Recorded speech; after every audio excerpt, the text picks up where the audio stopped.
Hello guys, welcome back to my channel, and today I'm going to be doing a quick review of the iPhone 15 Pro Max after 4 months down the road. So this phone was released in September 2023, and this phone so far has spent 4 months on the market, and I'm going to be doing a simple review. How does this phone feel?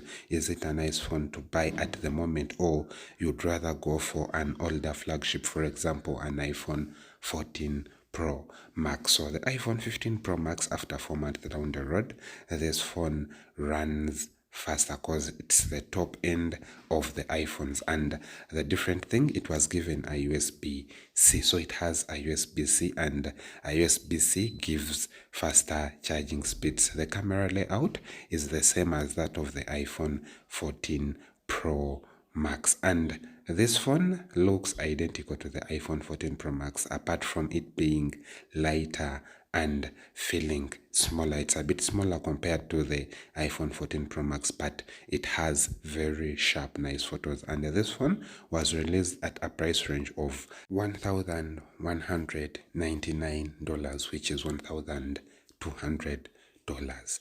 And the photos for this phone are quite nice. It takes very nice, crispy, detailed photos. It takes nice videos. So if you're a person who's able to go in that price range, I would recommend to get an iPhone 15 Pro Max. But for those people who like value for their money, an iPhone 14 Pro Max would be the phone to go for at this time, because it has reduced in price over the years and it still performs, because the iPhone 15 comes to replace the iPhone 15 Pro Max. They have the same design, same layout, apart from this having a smaller dynamic island and also a USB-C. Here the cameras were slightly improved, and the processor is almost the same, because if you're using an iPhone 14 Pro Max, it will be hard to tell the difference of these two phones. And if you're to compare these two phones, the 14 Pro Max and the 15 Pro Max,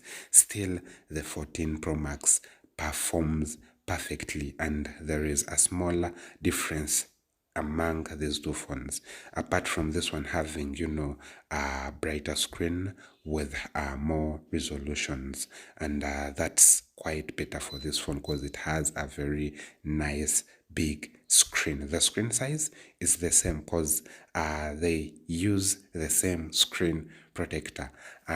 Saying or adding more on this, I used the iPhone 14 Pro Max screen protector on the 15, and it fits perfectly. It fits perfectly and it works perfectly. Even a screen protector for an iPhone 13 Pro Max can fit perfectly on the 15 Pro Max. So screen size is the same, but this phone feels nice in the hands. It's very small and feels light. It feels like a premium phone.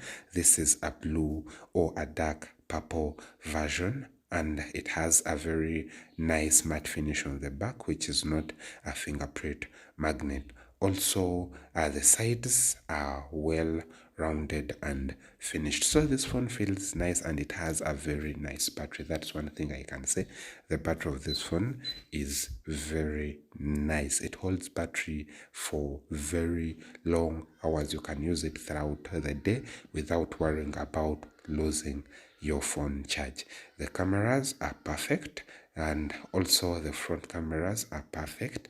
They give quality competing photos, for example with the S24, which is been released on the Samsung side. So if you're an iPhone person and you like the top tier end phone, this would be the phone to go for. And here this phone doesn't feel that big as the 14. If you're holding the iPhone 14 Pro Max, it feels big in the hand, but the iPhone 15 Pro Max, it feels to be smaller than the iPhone 14 Pro Max, though they are almost the same size. This one, since it was made a little bit smaller and a little bit lighter, while holding it, you don't feel like you're having a very big phone. That's one thing I liked on this phone. It doesn't feel like you're holding a very big phone in your hand. So this is one of the phones to get in 2024, and it still performs for those people who have the budget. But if you're a person who likes to get more for your money, you go for the 14 Pro or the 14 Pro Max.